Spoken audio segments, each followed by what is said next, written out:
Hey everybody, and welcome to another painting video. Today I'm going to be working on these Tau flyers. These are from the Skies of Fire set for Aeronautica Imperialis. And I bought the set, I want to say this past summer, and I painted one. And didn't finish the rest of them because I ran out of time. Well, I have time right now, and rather than just do one, I'm going to finish the rest of the squadron. And even this one, because I didn't actually finish this one when I was painting it in the first place. So this will get all of its final touches when the other ones catch up to the point that this one is at. So let's just jump right in. To start with, I already primered these with Stynylrez from Badger in just the black. And my next step here is going to be to use my airbrush to apply the next color, which is a good question. I don't fully remember. I remember the color range that I use, or ranges, and I think this is probably Warcolours Blue-Gray 2. Maybe. It could have been 1. But you know what? I'll know it pretty much the moment I start painting, so we'll worry about it then. Okay, for this I'm going to use my standard mix of Createx reducer, 3 drops. This is the 4012 reducer, and I just apply it straight in there with a dropper bottle that I've put it in, and then, I'm sorry, that's 5 drops of that and 3 drops of the color. 2, 3. This is my starting point for pretty much all of my airbrush painting that I'm going to do. This is my standard thin. It doesn't always, sometimes I need more. I don't usually need less. Make sure we got color coming out of there before we get going. And then let's get these out of the way. My standard procedure for pretty much all vehicles is to pick a panel, start from the center,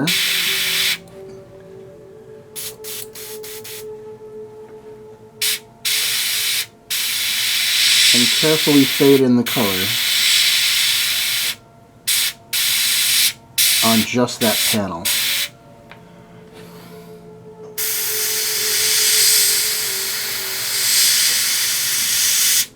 It's okay if you get a little overspray onto the next panel. It's essentially the cost of doing business with an airbrush, but in this case, it doesn't really hurt the effect that we're going for. And what we want to do is have a fade of light color in the center of the panel to darker color in the outer point, and that is why I use a black primer.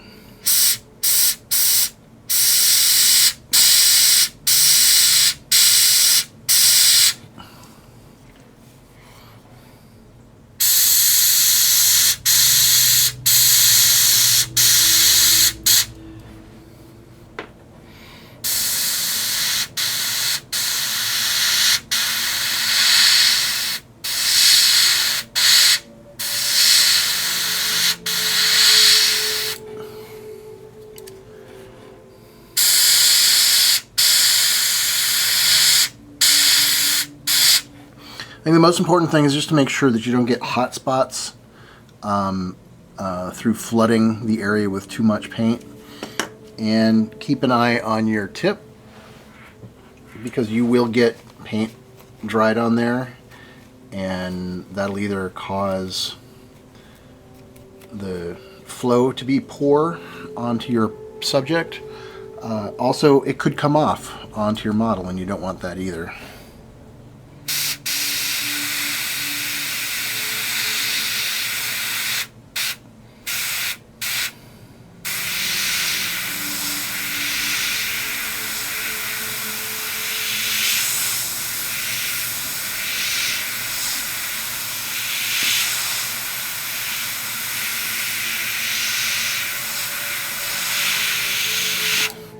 Now, I've seen other people try to get this effect of the darkened panel lines by following the panel lines with a dark color. So you could just do an overall paint of your light color and then do all the panel lines with a dark color. This is much easier because you don't have to follow very careful paths, and you get a better effect. I actually like it, the variation that you get on each of the panels.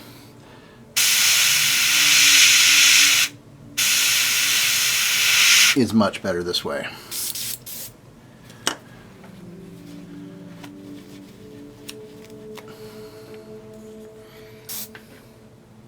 By the way, you might notice that I paint without the cover over the needle, and I do that because that cover tends to get filled up with paint, which creates its own issues, and then it makes getting to the needle to clean it much more difficult. But let me tell you, it has taken me years to get to the point where I don't immediately bend the needle tip as soon as I start doing this. I'm very careful about how I move my airbrush from work to hanging on its rack. And I'm always aware, or mostly always aware, of the fact that the needle could get damaged at any moment. And I have stabbed myself with it several times. So you can do this, but just be aware if you do this, you are increasing the likelihood of damaging your needle dramatically. But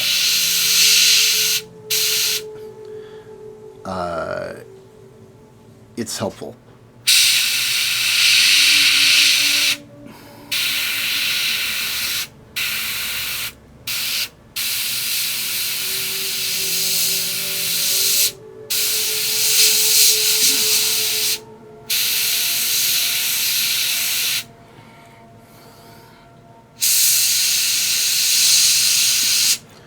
Oh, was this the right color? Yeah, I think so. Anyway, I'm going to finish this up off camera, and I'll be back. Several hours later. So I've got all of the first color on, and now I need to start thinking about camouflage. Now, the camouflage I did on this guy was super subtle. So subtle that when I look at it in the monitor, I don't even really see it. And I'm gonna continue on with that, I think. I like it because it looks like color shifting without using special paints to do it. You'll be able to see it in the photos if you don't see it now. But in any case, I need to mask it off, and to do that I'm going to use some silly putty. And if you have been watching my videos recently, you know I covered this in not my most recent video, but 2 videos ago. I did that. So I'm just going to work with it a little bit. If you stretch it and fold it and stretch it and fold it, it kind of heats up and gets a little more melty. It's a little cold in here today, so it's going to be a little stiff until I work it. And the idea here is to just kind of create a nice, cool, natural pattern by laying down the putty. And I don't want to see any hard lines. I want to see lots of curves.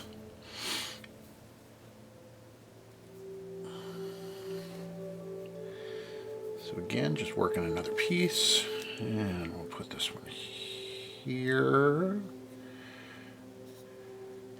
And of course, this is going to give us a nice stripe.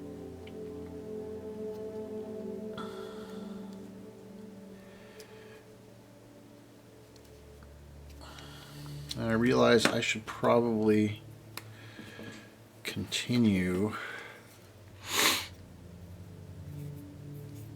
this bit here all the way to the edge. There's no sort of right or wrong answer on doing this kind of camouflage. You just sort of do what you think looks cool. So I'm going to keep doing this. Hopefully this won't take as long as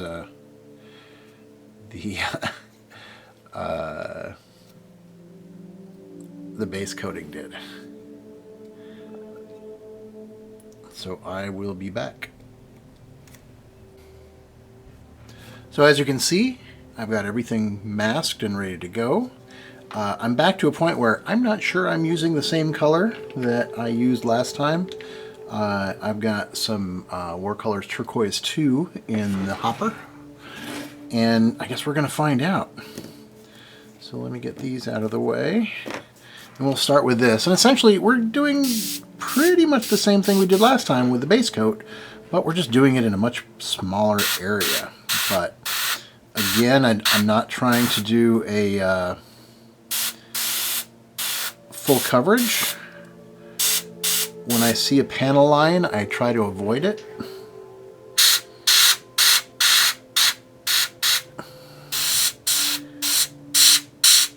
And otherwise, I just follow the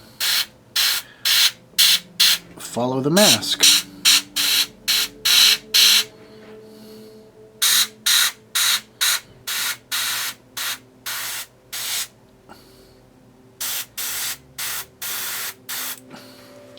Let me check the colors. It's close. I don't know that it's exactly the same. We'll find out when we take the mask off, I guess. I can always go back to the other one and add a little bit of this color if I need to get them to even out. But like I said, I know that the paints came from the same range.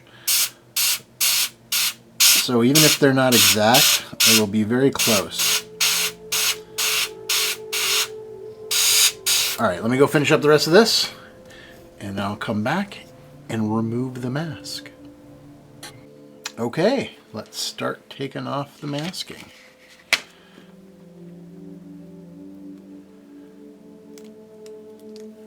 Oh, that's looking really good. This is one of my favorite parts.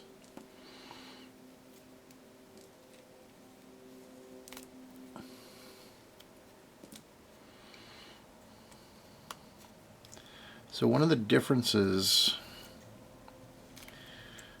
between this and that is that I think I went a little heavier with the color here, and so there's a harder line, and I like that better.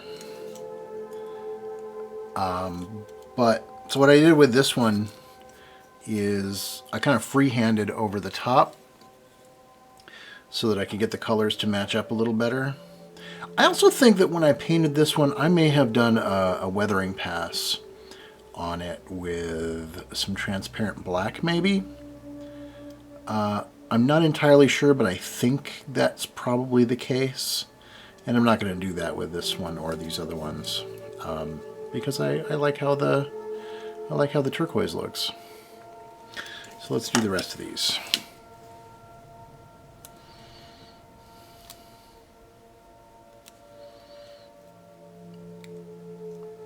I always feel like I know how this is going to look, but I really don't know how this is going to look.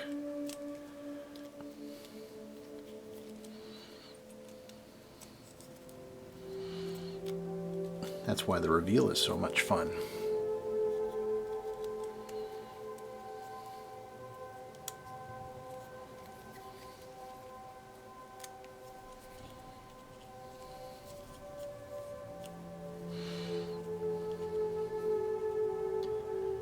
cool.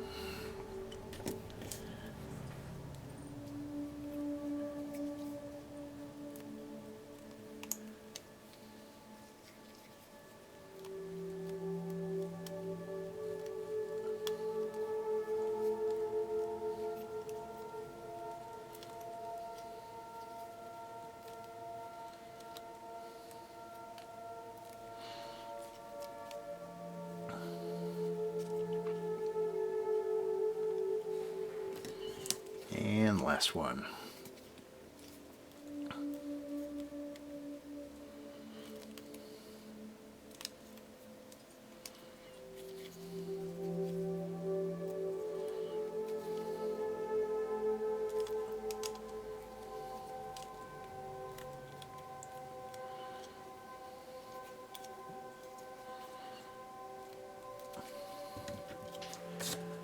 All right.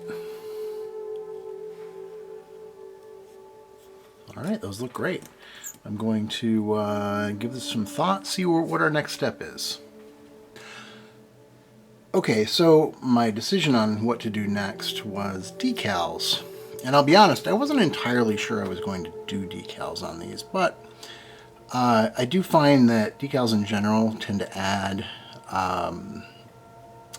just a really nice bit of detail to these kinds of models. And so I have decided I'm going to do it. And I'm going to show you a little bit about how I do that. But mostly I'm going to do this off camera. But let's talk about, hey, they're really shiny now. And that's because I gave them a coat of Liquitex high gloss varnish. And putting a gloss over the top of the models that you're going to put decals on is pretty much the most important thing you can do prior to doing decals. And that's because that provides you a nice surface that is unlikely to trap bubbles. The other thing that's nice to have handy is some microsol and maybe microset. In this case, I have microset. I don't have microsol. I don't know what happened to it. I may have loaned it to somebody. But the thing is, the microset is probably all I need in this situation. The microsol is really for getting decals to conform to very difficult compound curves, and I don't think I'm going to need that here. One thing that is kind of a bummer with these little models, these particular ones, is that the panel lines are very wide and very deep, and so I'm not even going to try to make the decal conform to those. I'm going to just decal over the top of them, and then when the decal is dry, I'm going to cut out the panel line through the decal so that I don't have to worry about that anymore. So let's get some of these things out of the way. I have a decal that is ready to go. I know where I want to put it. So I'm going to take my microsol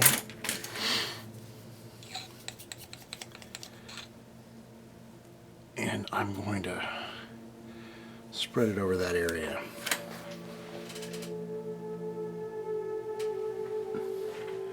I've got this decal. It's going to go right there. I'm going to line it up with this panel line here, and I'm not planning to let this thing wrap all the way around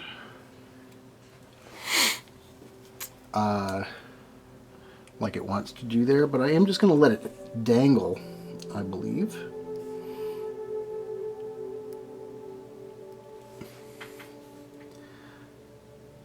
And then I'll cut it off later on. Yeah, that looks okay. I can take this brush and I can smooth this out. Smooth that down. And see, if this was a shallower panel line, I might try to push it down into there, but I'm not going to. In fact, I think I need to move this a little bit. Let's see if I even can. I didn't realize that this edge was going to hang down over into that line.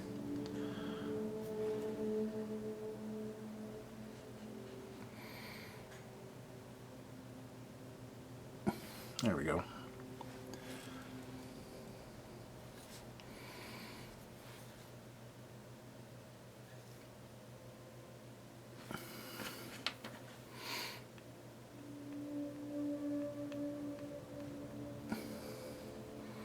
Okay, that's got it.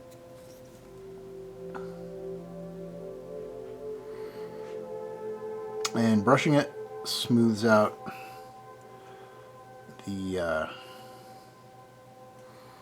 wrinkles, pushes out the excess liquid that's down there. Of course, a lot of that excess liquid is going to pool up into the panel line. Nothing I can do about that. It's not really a big deal. And now I just want to get rid of that excess liquid by drying off the brush, smoothing over the decal,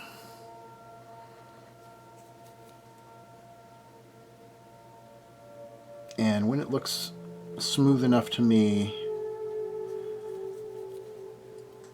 I just need to let it dry.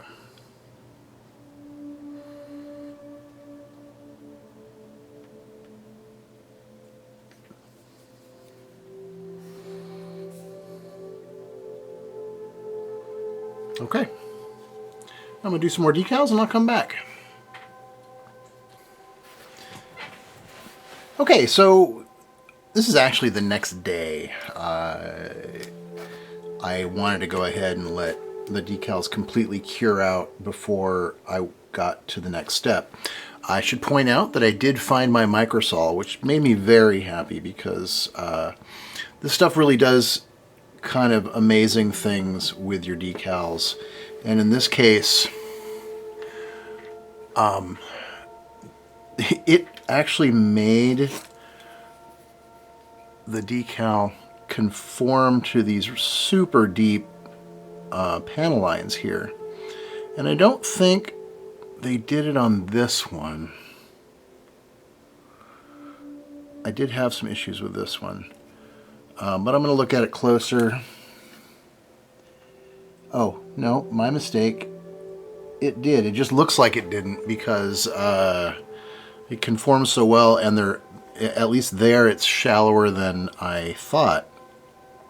In any case, this stuff is kind of crucial. I'll put a link in the description to Microsol and Microset, because if you've never used these before, you absolutely should be using them. Definitely worthwhile. But now with the decals done, I'm going to seal them in. And I'm going to do that with another coat of the clear gloss, I think. Yeah. I'm going to do some clear gloss. So that I'm going to do that, and then it's going to need to sit for a little bit while that cures out. And then we're going to start doing some detail work. So I'll get back when I'm ready to start. Okay, with the clear coat dry, and just as a clarification, I did clear coat both sides, even though I didn't do any decals on the underside, mostly because you don't look at the underside for the most part. But I did clear coat both sides for two reasons. One, your paint is going to behave differently on an uncoated surface versus a coated surface.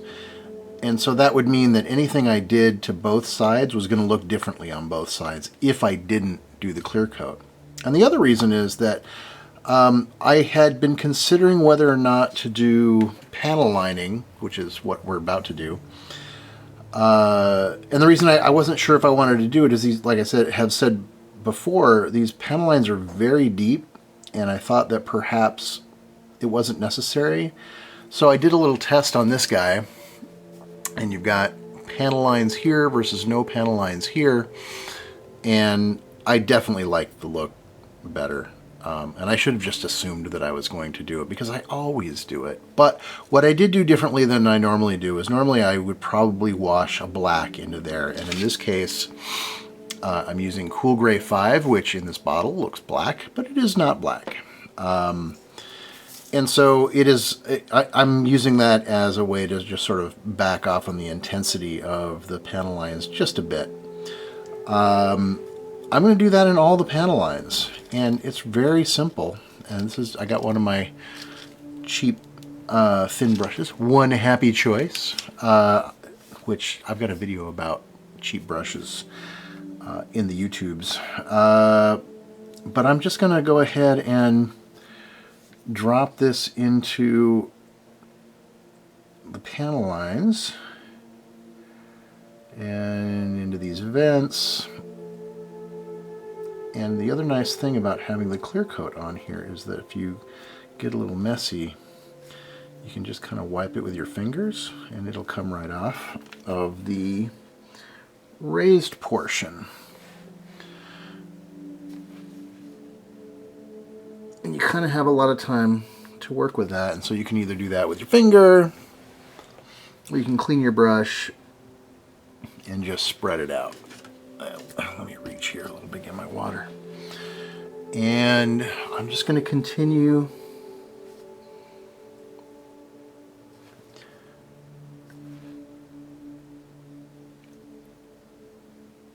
dropping this wash into the little detail areas. And it just makes that detail pop right out.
Thing has a stray hair that is making it difficult. And I think it's just this leading hair. There we go.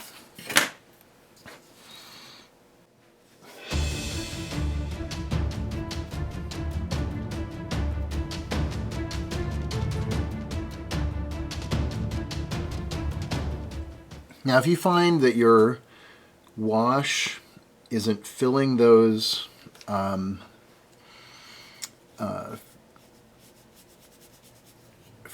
lines completely, it could just be that your wash is a little thin, so you might want to thicken it up. Or maybe you're okay with that, and that's kind of how I am right now, is that I'm looking at these and I'm noticing that some of the thicker areas or the wider areas, like this bit right here, it's not filling up with the paint. The paint is running into the outer recesses, and I'm like, you know what? I think that's fine, because again, I feel like those recesses are just a little much, and so if I try to fill that whole thing up, it's just going to emphasize it more than I want.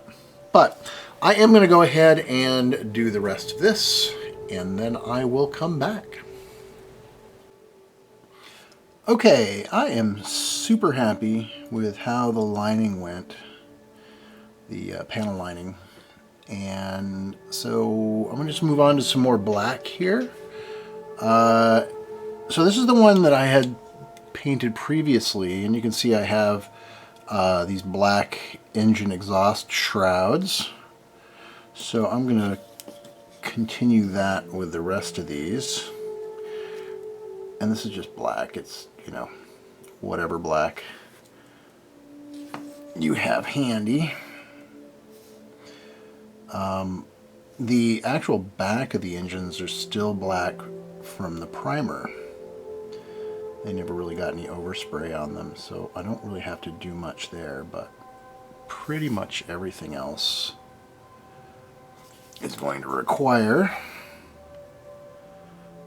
at least a light coat of black to knock down that overspray.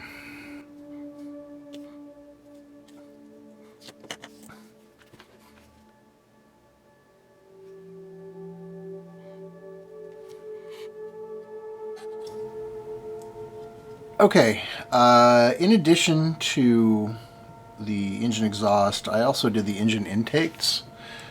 And let me just show you a little thing that I like to do. Oh, it's already done on this one. Well, let me just show you. May not show. Oh, there it is. So if you see that there's a really nice glint, like a metallic glint coming off of that intake, but it's not like silvery. That is just pencil. This is just straight up mechanical pencil that I have, and you can just pencil right over those edges. I think it's probably easier with a wooden pencil, at least in this case. But this works fine here. And that's going to give you a really cool metallic finish that is super realistic and scales well on these on this scale of aircraft, much better than a metallic paint would. This is also good, like if you wanted to do, I don't think I would do it on these, but in some cases I've used it on the panel lines to give the edge a glint. This is actually a technique that I was originally taught on Starship Troopers. So it was just a way to provide a more realistic look to the panels on the Roger Young. And you can use it, you know, on different things. And just try it out, see what works. You can actually use an eraser if you don't like it, but it's sort of hit and miss whether or not that's actually going to get rid of it. But for the most part, the effect is very subtle. So you know, it's not going to make a big difference one way or another. It's just one of those things that just sort of adds to it. The other thing I've been doing, so this is the one that I painted before, and I've been adding some more, well, these probably look to you like white details, but what they actually are is very light blue-gray details. This is Warcolours Blue-Gray 1, and most of the time, if it's not sitting next to white, like there's white, and there's blue-gray. Yeah, there you go, without the reflection. So white, blue-gray. But if it's standing on its own on a piece, it'll tend to look like a subdued white. But I'm just going to pick out some little areas here and there to provide just a little bit of breakup, a little bit more visual interest, and do that across all of the models. Oh, and another place that the pencil method looks good is, I like it on these. I don't know if these are supposed to be landing gear or what, or if these are the, I guess, oh, no, I was going to say it's like missile locations. Like, I did it on here, assuming that these were landing gear, because that's what they look like. And I was thinking that maybe these are landing gear, but they're not. These are where the missiles come out, and the reason I know that is because I put the open bay doors on this one. So anyway, yeah, you can use that on larger areas too, and it'll even take a clear coat pretty well. But this is just, you know, standard graphite pencil.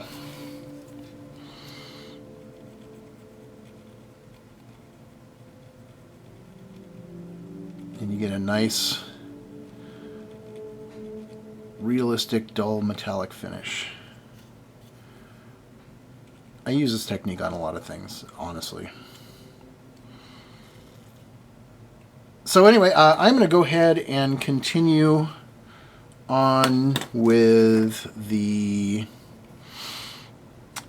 these light blue details, and then I'll come back. Okay, see you in a minute. Okay, I think I've got enough little details on there. I didn't really want to go overboard with it or anything. I did want to do some basic things just to differentiate the planes. So like I've got 2 stripes on this one and 1 stripe on that one. 0, 1, and 2 on these. So that I can just, on the board easily tell which one is which. I also use the pencil, like I talked about earlier. These areas here, these little vent-looking things right here, also got it. What else? Oh, I used that same light blue color, blue-gray on the missiles coming out of the pods there. And then I went ahead and I just did a little red light on all of the wingtips. So that's that. And now I'm going to do the cockpit windows. They each have like a very terribly small cockpit window, and I'm going to use, this is Pro Acryl Bronze, and we'll just be using a little bit of that. I really like their Pro Acryl Metallics. Their paints in general are fine. They tend to be very matte and a little heavy. So I have a small selection of ones that I like, but their metallics are great. So I have a bunch of those. Anyway, let's see. I'm gonna grab a small brush here. Let's get some of these out of the way. And we'll show you doing one. Let's do this one right here. Let's see if I can do this without getting my head in the way of the camera, but I gotta get in close. Because that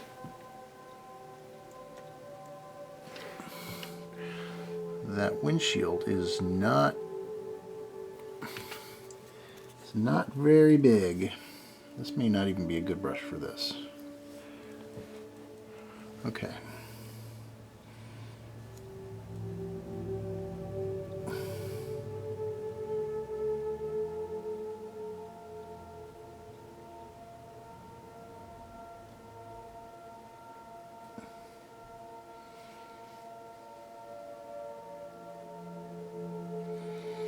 Oh. Yeah, this is not going well. Got to be able to clean up your mistakes.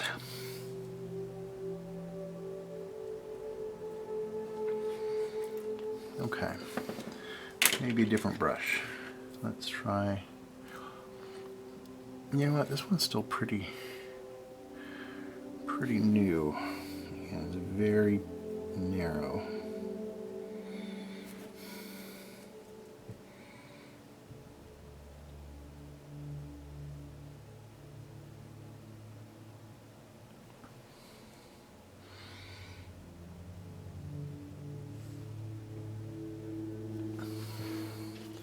That went better.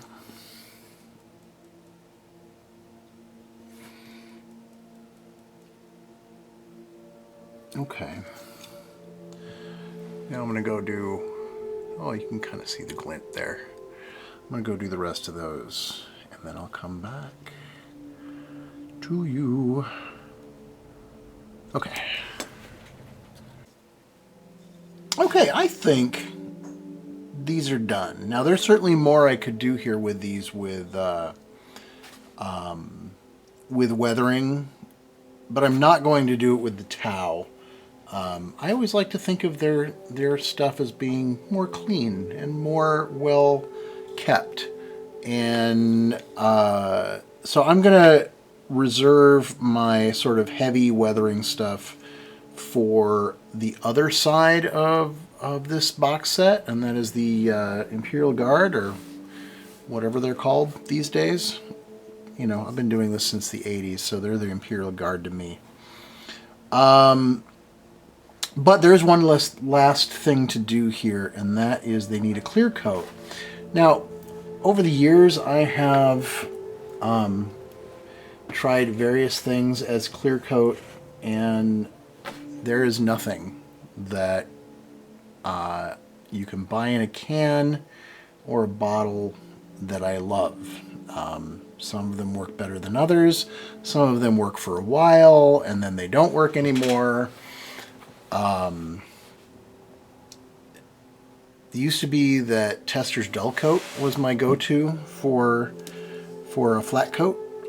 Back in the early days, it was Floquil Figure Flat, and that stuff was amazing. But that's not available anymore. Dull Coat is one of those, it's kind of hit and miss per can, it seems like these days. So I have gone to doing my own mix. And what I do is roughly a 50-50 mix of Liquitex Airbrush Medium and then their matte varnish. Their matte varnish is actually very good if you want a super flat coat, but it does come at a cost of sort of desaturating your colors. So by thinning it down some with the Airbrush Medium, I sort of get a flatter coat than the Airbrush Medium on its own, because you can just spray the Airbrush Medium as a varnish, but you're going to get like a semi-gloss with it. This isn't a glossing agent, it's not a flattening agent, but the net effect is essentially a semi-gloss. And if you mix the two, you get something kind of something good. It's matte-ish. It's not a semi-gloss, but you don't get the problem of desaturation of your colors. So I'm just going to mix some of that straight into the airbrush.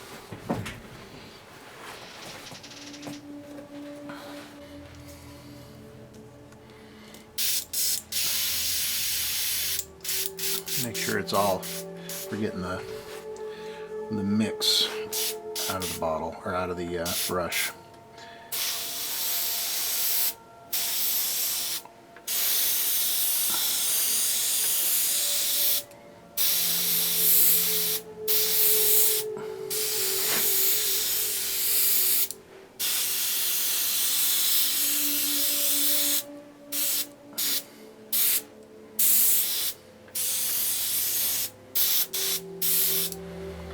Okay, look at that. You can even see it on camera that the super high gloss is gone.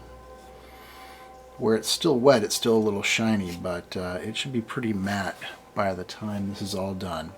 So I just need to let this dry, flip it over to the other side, and then we can look at what they look like. So we'll be back in a sec. Well, here I am in the studio, getting the final photos in, and that's going to be it for today. So thank y'all for watching, and I will see you in the next video. Bye-bye.